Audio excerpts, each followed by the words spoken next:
He thought it would be just another routine case.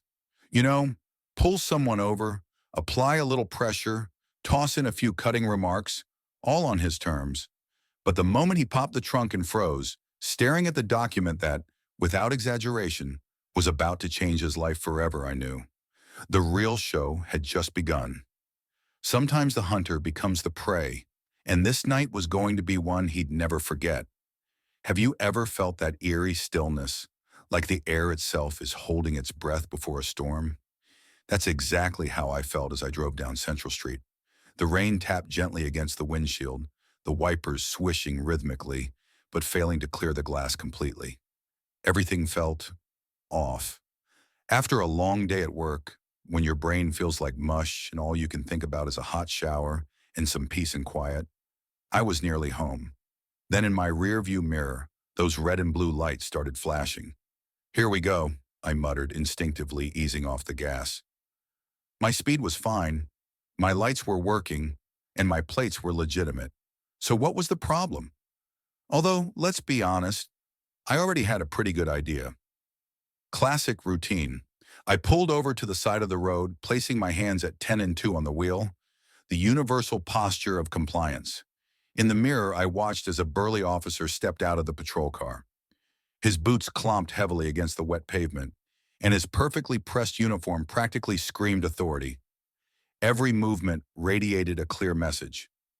"I'm in charge here. Subscribe to the channel, let us know in the comments where you're watching from, and don't forget to leave a like." "License and registration," he barked as he approached my window. No. "Hello? No. Good evening." Just a command, his tone dripping with unspoken accusations. "Good evening, officer," I replied evenly, keeping my voice calm. "May I ask why I've been pulled over?" "You were driving suspiciously slow," he snapped, squinting at me like I'd just insulted his family. "Suspiciously slow?" I blinked. "Well, it's raining, officer. I was just being cautious." He leaned closer, and droplets from the brim of his hat dripped onto my window frame. "Cautious, huh? Or maybe you've got something to hide, buddy." The way he said buddy stung more than I cared to admit. Not sir, not even mister. Just buddy. "I have nothing to hide," I said firmly. Slowly, deliberately, I reached into the glove compartment for my license and registration. The last thing I needed was for him to think I was reaching for a weapon. He snatched the documents from my hand, giving them a cursory glance before barking, "Stay here." I watched in the side mirror as he stomped back to his cruiser. At this point, I was half expecting him to call for backup or pull some sort of stunt. Something about his demeanor screamed, "This won't end well." When he returned, his face was tight, like he was bracing for impact. "Step out of the vehicle, Hanum," he ordered, each word hitting like a hammer. "Is there a problem, officer?" I asked, keeping my tone polite but firm. "I haven't done anything wrong." "Step outside office the vehicle," he repeated, enunciating every word as if I were hard of hearing. I sighed, knowing there was no point in arguing. I opened the door and stepped out onto the wet pavement. The cold air immediately crept under my collar, and the rain drizzled onto my head, adding a chill to the frustration bubbling inside me. The officer stood squarely in front of me, his hands resting on his belt near the handcuffs and firearm. "Turn around and place your hands on the roof of the car," he commanded, offering no explanation. "For what reason?" I asked, locking eyes with him. "I'd like to know what I'm being detained for." "I said, hands on the roof," he barked, stepping closer. His face was taut, as if he were daring me to resist. I slowly raised my hands, making it clear I wasn't trying to provoke him. "Listen, officer," I began, hoping to de-escalate the situation. "Do you really think I'm a threat?" "That's not your concern, pal," he shot back sharply. The word pal had the same condescending edge as before. He moved behind me and I heard the metallic click of handcuffs. "What are you doing?" I asked, surprised but keeping my hands where they were. "For your own safety," he muttered, as if that made his actions justifiable. There wasn't a shred of regret in his voice. I stood there, the cold metal biting into my wrist as he moved toward my car. Then I heard it, the sound of my trunk opening. "What the hell is this?" he muttered, his voice a mix of curiosity and disbelief. He'd found something, and I knew the game had just changed. He pulled out a small black case from the trunk. His face carried that unmistakable mix of confidence and suspicion that couldn't be faked. I stood still, my expression neutral, even as a strange blend of annoyance and anticipation stirred inside me. "What do we have here?" he asked, lifting the case like it held something monumental. "Private property, officer," I replied in an even tone, my eyes never leaving his. "And if I'm not mistaken, you'd need a warrant to open it." He smirked, but it wasn't a smile. It was the kind of grin that signaled overconfidence. "Don't tell me how to do my job," he said, snapping the latches open with a metallic click. I leaned slightly forward, watching as the lid slowly lifted. His expression shifted as he scanned the contents. His bravado began to crack. A flicker of unease crossed his face. "What? What is this?" he stammered, his voice unsteady. "Oh, you should know better than me, officer," I said, a faint smile tugging at my lips. Inside the case were neatly organized documents, one of which clearly stood out. Bold letters and unmistakable signatures adorned it, a federal badge and seals that couldn't be forged. He grabbed the document with trembling hands, his face draining of color. He looked like someone who had just realized they were standing in quicksand. This can't be real," he muttered, reading and rereading the text. I took a step closer as he stood frozen, trying to process the reality. "Officer," I began softly but with deliberate emphasis, "you just violated the rights of someone who might very well be your superior." He looked at me, his eyes filled with a mix of panic and desperation. "We can talk about this," he stammered, clearly trying to regain some semblance of control. "Oh, we'll talk," I said, my voice firm, "but not here." The rain continued to drizzle, turning the street into a reflective surface that mirrored the dim lights of passing cars.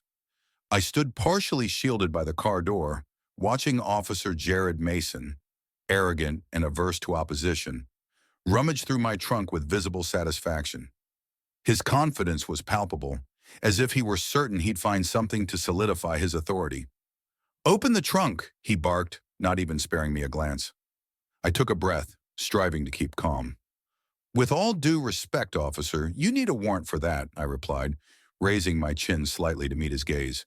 Mason froze for a fraction of a second, his lips curling into a smirk that could easily be mistaken for a threat. "Oh, I think you're mistaken," he said, theatrically pulling out a set of keys as he made his way to the trunk. "The law allows me to inspect anything I deem necessary." "Actually, no, it doesn't," I countered, a steely edge creeping into my voice. But he wasn't listening anymore. The metallic click of the lock echoed as he opened the trunk.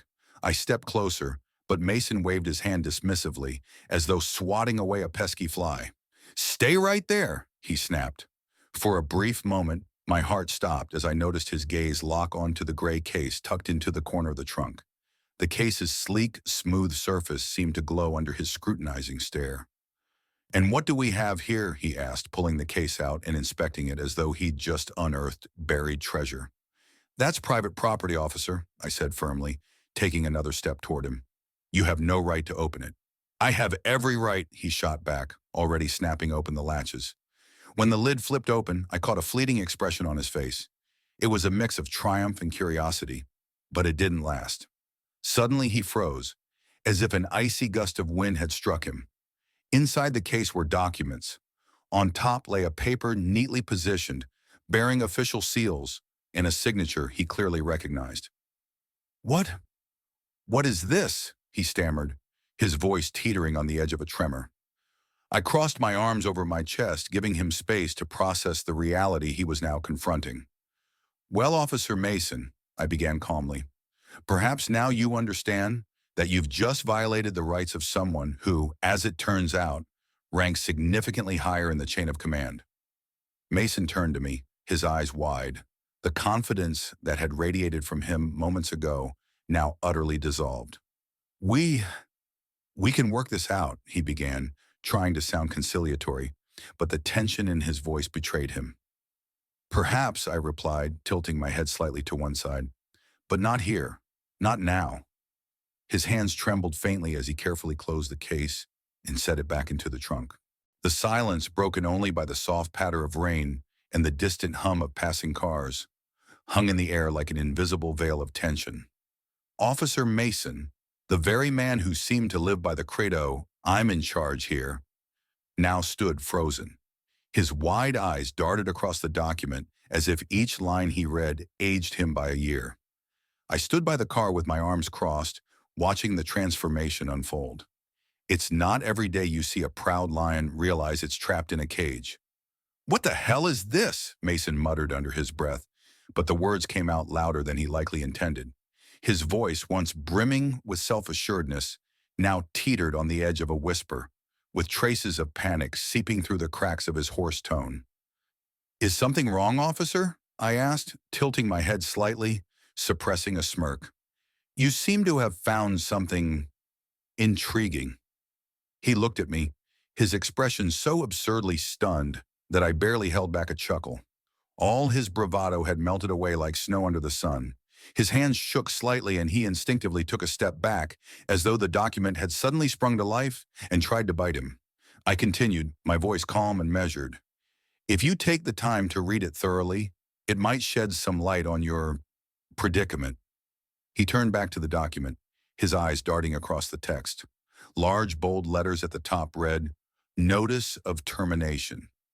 Below, a detailed list of violations followed, a damning inventory of misconduct that read like a handbook on how not to be an officer.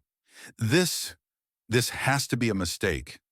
This, Mason stammered, his voice cracking as he looked up at me, his face a mask of pure disbelief. "A mistake?" I echoed, taking a step closer. "Are you sure? Because from the looks of it, everything here seems quite official."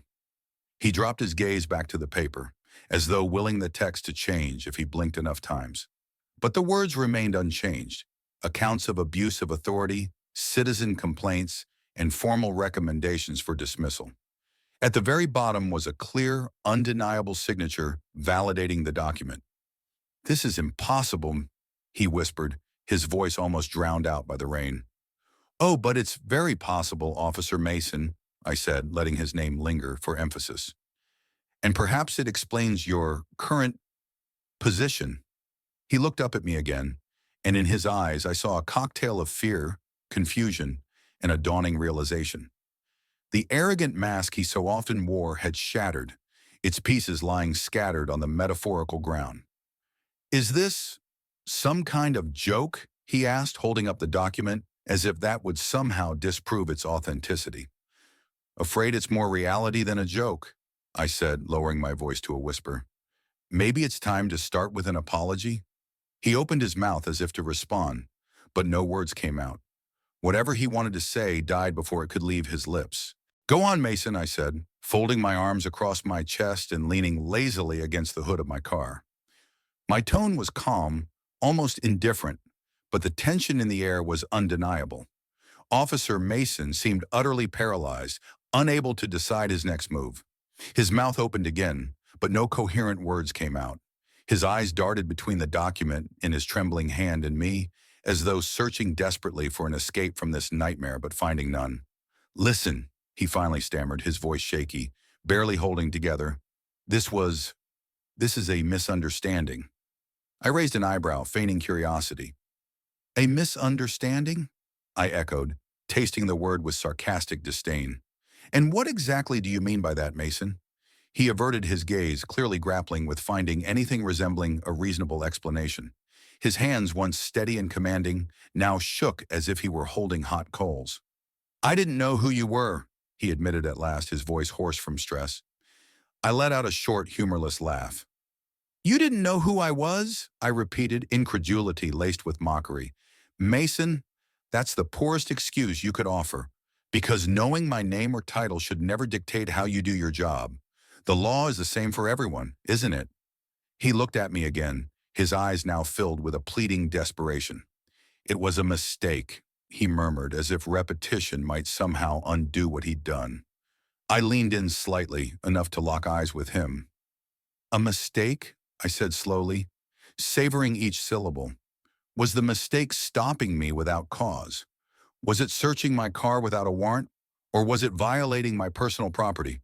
Tell me, Mason, at what point did you realize you crossed the line?" His face turned as pale as the paper he still clutched. gripping it as if it were his death sentence. He swallowed hard, but it seemed the words he wanted to say were lodged somewhere deep in his throat. "Sir, please," he started, but I raised a hand to cut him off. "No, Mason. Not please, not sir. You've done enough already. The only thing left now are the consequences." I straightened up, pulling my phone from my pocket. My movements were deliberate, slow, the actions of someone who knew they'd already won. "Listen," he said again, his tone shifting to outright desperation. "I'll apologize. I'll make it right. I can fix this. I I raised my hand again, silencing him. "Oh, you'll apologize," I said coldly, "but not to me. You'll apologize to every single person you've ever stopped, humiliated, or intimidated just because you thought you could. Do you know why? Because I'm not just here to clean up this mess, Mason. I'm here to scrub it clean." I dialed a number, my eyes never leaving him. Mason twitched nervously, like a cornered rat realizing it had run out of exits. "Yes, hello. This is the chief's office. I need a full report on Officer Mason's recent activities," I said calmly into the phone, ignoring his panicked gestures and silent pleas. The rain continued to fall, each drop splattering against my jacket, but I stood firm, unyielding, like a stone monument watching Mason's world crumble before his eyes. He stood before me like a marble statue, frozen in a mix of terror and regret. The confidence that had once radiated from him had vanished, leaving only a hollow shell, an emptiness that words or excuses could not fill. His eyes, once brimming with arrogance, now looked like empty windows, staring vacantly as if trying to make sense of what had just transpired. "You thought it was simple, didn't you?" I said, softening my tone just slightly, though my gaze remained unforgiving. "Breaking the law, bullying people who couldn't stand up for themselves. Your mistake isn't just that you slipped up. Your mistake is that you didn't even realize who you were dealing with." His lips trembled, but no words came. He was teetering on the edge of collapse, his breathing shallow and ragged, as though the very air around him had disappeared. I opened the trunk again, carefully replacing the folder of documents inside before shutting it with a decisive click, a sound that seemed to punctuate the finality of the situation. "I hope you take something from this, Mason," I said, my voice steady. "If you ever manage to get back on your feet, remember this moment, the moment you could have chosen to change. Maybe now you'll finally understand what it means to serve and protect. You weren't ready for this." He didn't move, his shoulders hunched as though bracing for a final blow. Gone was the proud posture that once made him appear so assertive, so unyielding. Now he stood as a man who had lost everything. It was almost pitiable. I gave him one last look before turning and walking toward my car. There was nothing more to say. He already knew. He knew his career was over, that his path forward was littered with dust and disgrace, and maybe deep down, he also knew that the shame and humiliation of this day would haunt him for years to come. Sliding into the driver's seat, I started the engine. It roared to life with a steady, confident hum. I didn't look back as I pulled away, leaving him there in the rain, alone with the weight of his own mistakes. Life isn't just a series of choices. It's also the consequences that follow. And if you're not ready to face those consequences, they'll find you all the same. As I drove off, I felt a quiet sense of closure. For me, the day was done. But for Mason, it had only just begun.